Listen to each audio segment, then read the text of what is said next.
welcome to Brew Tapcast. I am Tap here for another Flesh and Blood video. Today's video is a little bit of speculation on Tales of Aria. That is the set that was known as Kingdoms up until a few weeks ago, and it has been released that it will be called Tales of Aria. Seems as though they're going the route of some, hidden, just sort of code names for their new sets, which makes a lot of sense. You want to sort of hold stuff back. You don't want to give away too much. We did see that in an interview with Fabled Hunters, James White did say that they're always trying to keep people on their toes. So it definitely makes sense that they are definitely going to hide some story stuff and stuff in the names of titles so that they don't know right ahead. So I assume that the next set that we see or hear about will probably be a single word based on, I don't know, some sort of something that isn't necessarily related to the product set. So that's where we are now. So we do know that we're sort of getting this new set is a standalone booster set, like Welcome to Wraith and Arcane Rising and Monarch, not a Crucible of War sort of thing, fully draftable, all that kind of fun. Again, in that interview with James White with Fabled Hunters, he did say that this is the most exciting one that they have made as far as a limited format goes, including the past one, Monarch, which they said previously was also their favorite limited set as well. So we're pretty excited about this. A lot of stuff going on, and there's not very much known about this. So there's very, very little known, actually. It's kind of like we have one image and a little bit of information and like a teeny little couple tidbits from James White in that interview. I'm sure there's another part to that coming out. It's before this video will be at least re-recorded, so we don't have a huge amount of stuff on that, but I'm sure we'll be making more videos about this because I'm pretty excited about this. Like, it's pretty exciting. Like, I feel like we're just sort of finally done with fully feeling out Monarch as far as like the flavor and the cool story and all that kind of stuff. So now we're on to Tales of Aria. I'm pretty excited about this. So what else do we know? 24th of September is the release date. So it's one of those big things out in Vegas. I think it's the first time it's actually going to be playable. And we also have that as being the release date in general. So looking forward to only a couple months now until that drops. So we can fully sort of figure out Monarch and then, recover from that and then jump into a new set, which is very exciting. There's one other piece of information that was spoiled. A new artist. So the art has been fantastic in Flesh and Blood. There's a great amount of beautiful artwork in this set, or in this game, I should say. And we have a new addition to their roster of artists, and one that we have seen before in other TCGs, very popular TCGs, Mark Poole. So Mark Poole has been a fantastic artist for Magic the Gathering for many, many years. Did Counterspell, Birds of Paradise, a bunch of different lands. Great art. Just recently in a super drop for them, or Secret Lair super drop thing with all those cool signets. So definitely also the mocks and stuff like that. Definitely looking forward to having him here. A lot of the stuff he does for Magic is not very sort of, I wouldn't say adult themed in the sense of it's more gritty. Like Flesh and Blood is more gritty. There's more, depictions of like more graphic stuff. Not like ripping, ripping limb to limb and stuff like that. So I'm looking to see how he can take his art and move it towards Flesh and Blood in that regard. And I think it's actually going to be more along the lines of what fits with Aria, which is this very beautiful landscapey place, and less more like the brutish stuff that we saw. That's very gruesome, or the blood debt cards of like soul reaping and harvesting, all that kind of stuff that we saw in the last set of Monarch. So that's sort of where we are now. So we only have a little bit of information actually on this set, and there's only a few graphics. So let's just bop on over and we'll take a gander at those. All right, so we are on this beautiful backdrop. This is the Aria world in the lore book and on the website. It's gorgeous. Like, it looks so inviting. It looks so colorful. It looks like it's perfectly temperatured. It never really rains unless you want it to rain. Like, gorgeous. Love to live there. Everything's happy, joyous, tense. It's wonderful, right? So like very stark contrast to what we had with Monarch of just like all out war of light and dark sort of stuff. So very cool there. So let's get into what we actually have so far. So we have this particular picture. This is an internal correspondence of this, magazine that goes around for distributors or something like that. And this is what we have. We have two pieces of stuff to look at. This is one of them. So it's the cover of the thing. It talks about this new set being called Tales of Aria for Flesh and Blood. We have this aurora, this Northern Lights looking background and color scheme. We have this female character dressed in these colors of these purples and turquoises and greens and blues, with a little bit of like lightning-y, shimmery stuff with what is in her hand, and that seems to be a bow. Again, very exciting. People are jazzed about that. Very, very cool, exciting, and neat and different. That's the sort of the only art we have for this set. There's a lot of speculation, and this video is very much speculation on the two pieces of art, well, not art, this piece of art and then the piece of text we have, the rest is all speculation and all based on the lore that we find in the lore book. So that's sort of where we are now. The other piece of information we have is this. It's the back of another page in the article. So again, gives you all the information, full booster set, all that kind of stuff. And it says, so the description is, the Protectors of Eisenloft awaken from their endless winter slumber. The Wardens of Candlehold sharpen their thorns within the blossoming undergrowth. The Prophets of Volthaven set their sights on a future painted by the great Aurora. Again, that's that whole color thing in the background. Again, that's very, very Aria. Tales of Aria is a standalone booster set designed for booster draft, sealed deck, and constructed play. So that's ultimately all we have for this set. Yet there's so much to sort of spin into a story here based on the art that we have here, the art that we have in the lore book, and then the story and text that we have in the lore book as well. So obviously, the first thing we want to talk about is the bow. So Ranger has been, a notoriously underrepresented class as far as people trying to find the best deck to play. It's not really been a Ranger deck. They're being held to having to use their arsenal to attack with their weapons has been kind of a problematic situation. And then, the consistency of the deck sometimes just isn't really there. We got some cards in the last set, Memorial Ground, that might help to sort of push them a little bit. But in a previous interview with James Way, he said that this next set is really meant to boost up the classes that were kind of underrepresented. And we think that Ranger is one of those. At least it has an R constructed meta in the States and maybe other places as well. It just really hasn't made a big splash. So this does seem to say that we are going to get a Ranger, and no one is unexpected there. Like, everyone who saw this, immediately they see a bow, kind of going to believe that. So that's sort of all we can really picture from here. But so before we talk about speculation of classes, I want to get into talents in general. So when I sat down to do this video, I looked at these pictures and I started writing out some stuff for the script.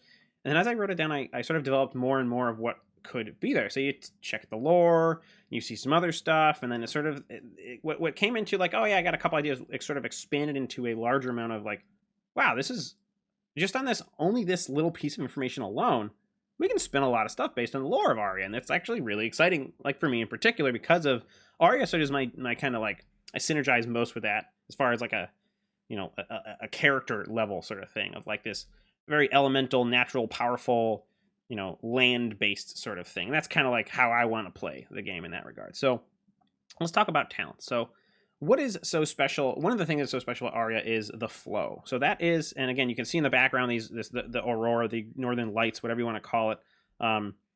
You have this power, this earthly sort of power that's sort of like changing the landscape. It contains mountains to rivers, rivers to mountains, like quickly just change everything and make everything kind of exciting and new and different. And it's always stochastic and it's like earthly power and stuff like that. So like the flow is what it's called.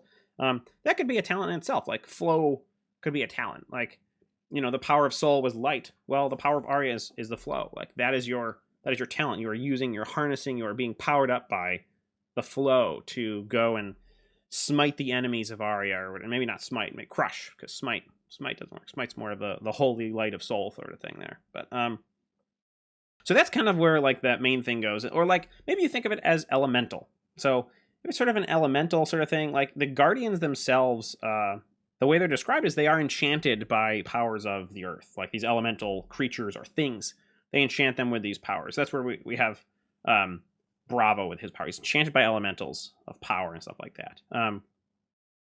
And that kind of fits in with one of the descriptions here. The Wardens of Candlehold sharpen their thorns within the blossoming undergrowth. So that's kind of like sharpening their thorns. Well, why don't they have weapons like that are like, axes, whatever, cool, hammers. Like no, thorns. Like so, like thorns are a natural thing. Thorns are not like created by man to attack people with. So like maybe that's that sort of elementally earth flow powered talent thing there.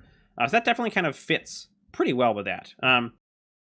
So like, now we think about the second sort of idea for talents here. Now in Monarch, it was different because, it could be different. So that was very opposite. So we had light and we had dark. And that was it, light and shadow. Like those were the two. They were polar opposites and they sort of clashed in that regard.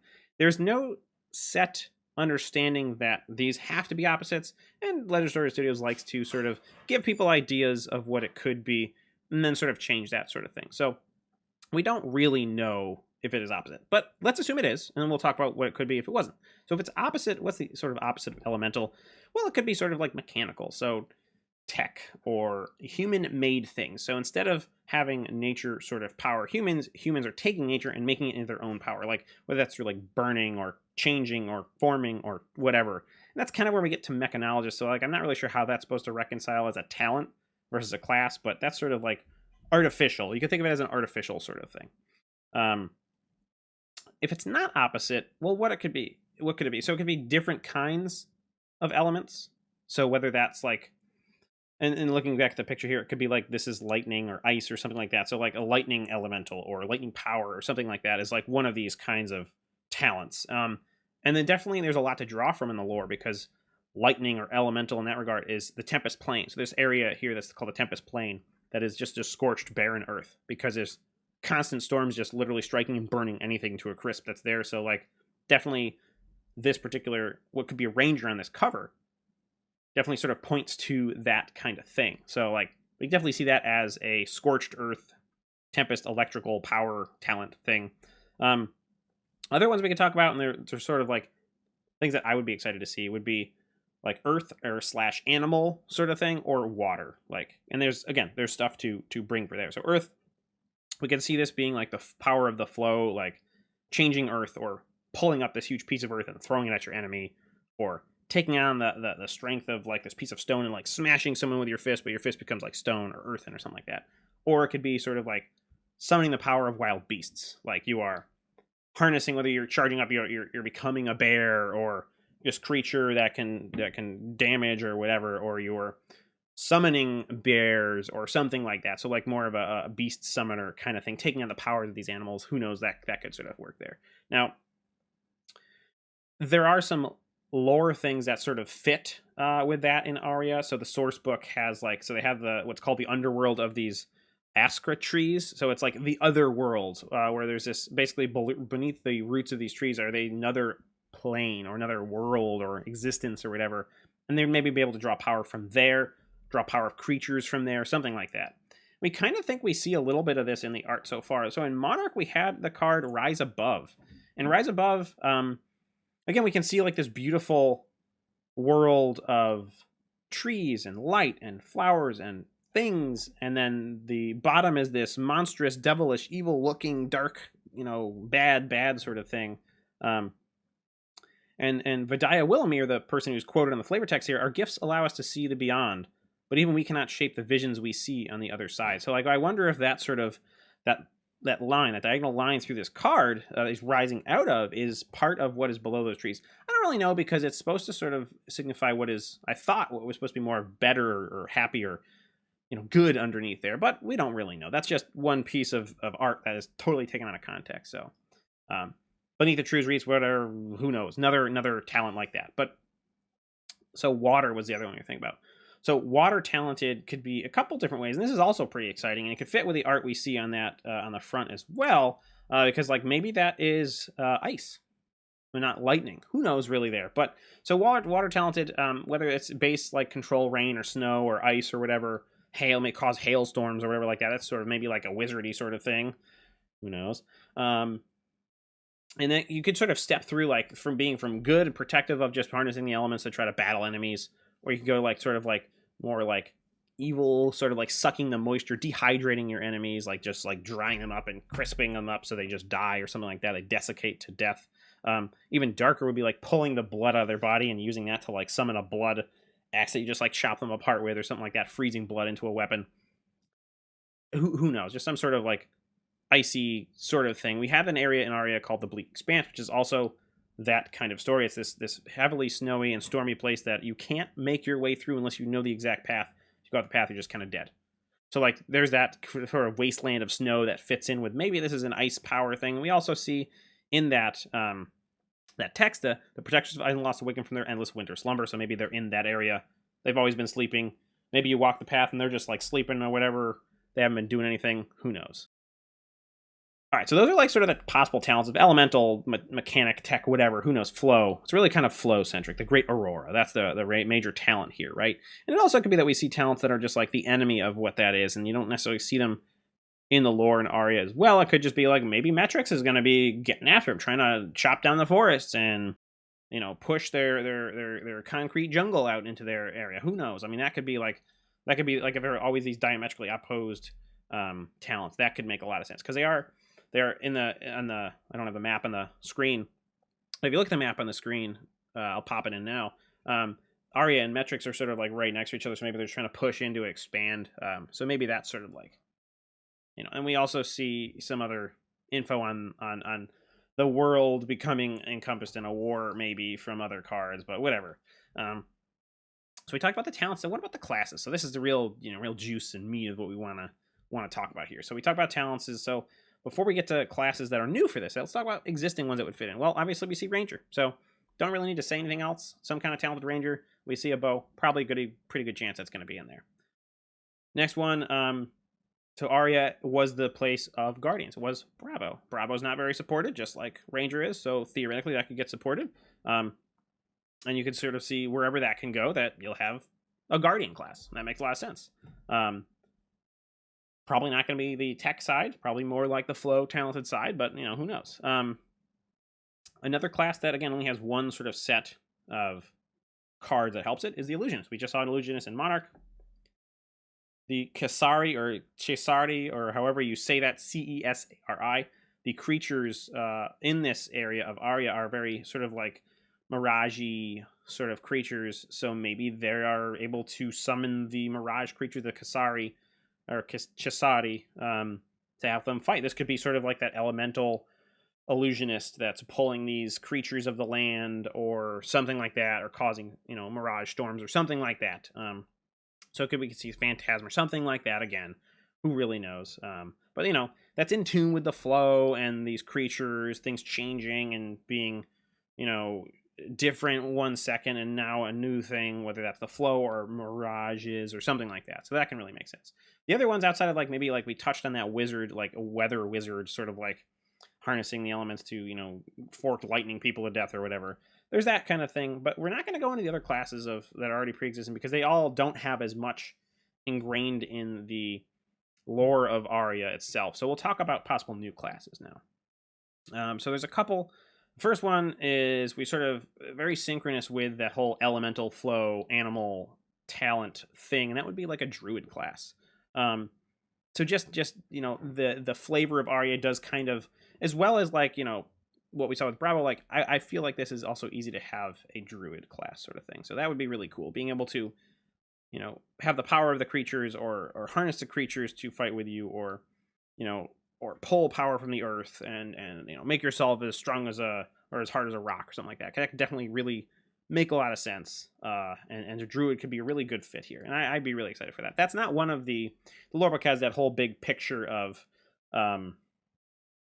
different classes, and on the bottom says and many more. Maybe this is one of the many mores, but for two that are on that page, we'll talk about those as being possible ones. And one's kind of the obvious easy selection of like Bard. So like the Everfest Carnival is this thing in Aria that just is constantly traveling around Aria, and it is a carnival, this massive hundreds of tents, plays, strong men shows, animal shows, carnival games, all this kind of stuff is like this big sort of carnival that just like travels around. Everyone's happy, drinking, being merry, all that kind of stuff, right?